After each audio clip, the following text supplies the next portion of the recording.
Reza, love fail అయ్యాక life లేదనుకుంటే 25 వయసు తర్వాత ఎవ్వరూ బతకర్రా.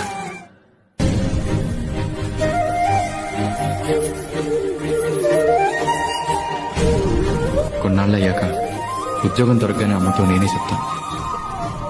అంతవరకు ఈ విషయం సారథికి మొత్తం తెలియదు.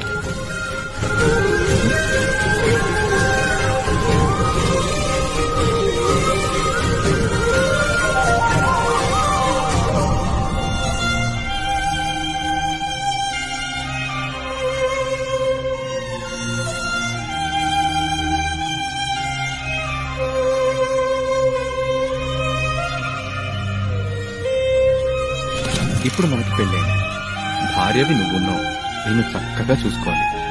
ఇప్పుడు మొగుడివి నువ్వున్నావుగా.